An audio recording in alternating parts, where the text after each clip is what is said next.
सम्राट चौधरी एक सिलेक्टेड मुख्यमंत्री है, भले ही चीफ मिनिस्टर बन गए हैं लेकिन वो चीफ मिनिस्टर नहीं बल्कि चीफ मिनिस्टर चीफ पॉलिटिक्स कर रहे हैं। और जो अहम मुद्दे। नमस्कार, इस नए और तेज तर्रार विश्लेषण में स्वागत है।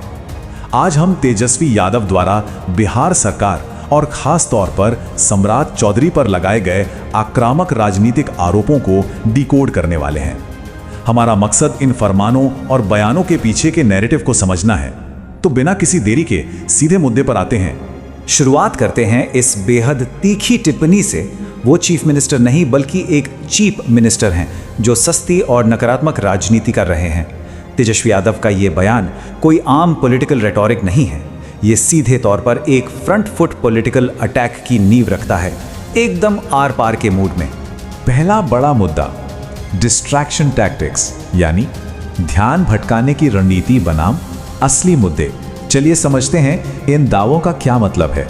एक तरफ है सरकार के दबंग मुद्दे जैसे वीआईपी सिक्योरिटी और बंगलों का आवंटन, जिन्हें मनमाने ढंग से बांटे जाने का आरोप लगाया गया है, और दूसरी तरफ असली संकट, बढ़ती महंगाई, आसमान छूटे पेट्रोल डीजल के दाम और बेरोजगारी। यादव का क्लेम है कि इन जरूरी मुद्दों पर सरकार बिल्कुल चुप्पे साधे हुए है। यहाँ एक बहुत बड़ा कॉन्ट्रास्ट पेश किया गया है। इसी बंगला विवाद पर एक और दिलचस्प तर्क सामने रखा गया है। राबड़ी देवी जी 2005 से पूर्व मुख्यमंत्री और नेता प्रतिपक्ष के दर्जे पर हैं, जो बिल्कुल नहीं बदला है। तो अचानक से उनका 10 नंबर बंगला क्यों छीना जा रहा है? यादव का सीधा आरोप है कि यह सब सिर्फ और सिर्फ न्यूज मीडिया मैनेजमेंट का एक हिस्सा है, ताकि असली कमजोरियों पर पर्दा डाला जा सके। अब आते हैं दूसरे सबसे बड़े मुद्दे पर, आर्थिक विफलता और बिहार के खाली खजाने का दावा।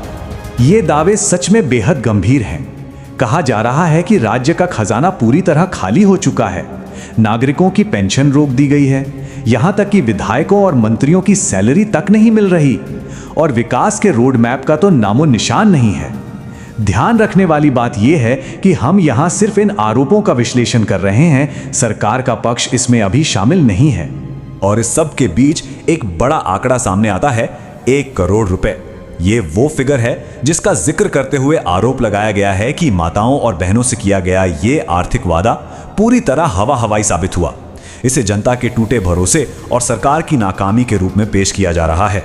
तीसरा और शायद सबसे संगीन हिस्सा, कानून व्यवस्था पर सवाल और अपराधियों को संरक्षण देने के आरोप। अगर पिछले कुछ बड़े घोटालों और मामलों की लिस्ट देखें तो कड़ियां जुड़ती हुई दिखती हैं, चाहे वो नीट पेपर लीक का मामला हो, रिशो केस हो, मुजफ्फरपुर शेल्टर होम स्कैंडल हो या फिर सृजन घोटाला। यादव ने इन सभी हाई प्रोफाइल केसेस का नाम लेकर एक ही बड़ा सवाल दागा है, आखिर इन मामलों के मुख्य आरोपी पकड़े क्यों नहीं जा रहे हैं? क्या उन्हें किसी बड़े स्तर पर संरक्षण मिल रहा है? बात सिर्फ बड़े घोटालों तक सीमित नहीं है। जमीनी स्तर पर लॉ एंड ऑर्डर की स्थिति पर भी कड़े प्रहार किए गए। रोजाना हत्या, लूट, अपहरण, छोटी बच्चों के खिलाफ दरिंदगी, यहां तक कि राजधानी पटना में दिन दहाड़े गोलियां चलने के दावे हैं। ये एक ऐसी तस्वीर पेश करता है जहां आम इंसान डर में है, जबकि वीआईपीज भरी सिक्योरिटी में घूम रहे हैं। चौथा और आखिरी हिस्सा, इस पूरे विश्लेषण का निष्कर्ष और बिहार का बदलता राजनीतिक परिदृश्य। तो आखिर में सबसे बड़ा सवाल यही उठता है, क्या ये आक्रामक बयान और संगीन आरोप बिहार के राजनीतिक नैरेटिव को पूरी तरह पलट कर रख देंगे? इस गहरे राजनीतिक विभाजन का आने वाले वक्त पर क्या असर होगा, इस पर पूरे देश की नजर रहेगी। दोस्तों, 5 मिनट के इस वीडियो में हमने इस पूरे पॉलिटिकल अटैक की तह तक जाने की कोशिश की है। अगर ये जानकारी और विश्लेषण पसंद आया हो तो इस वीडियो को जरूर लाइक करें, अपने दोस्तों के साथ शेयर करें और कमेंट सेक्शन में अपनी बेबाक राय जरूर दें। ऐसे ही और बेहद दिलचस्प विश्लेषण देखने के लिए YouTube चैनल स्टोरी टेलर को सब्सक्राइब करना बिल्कुल ना भूलें। मिलते हैं अगले विश्लेषण में।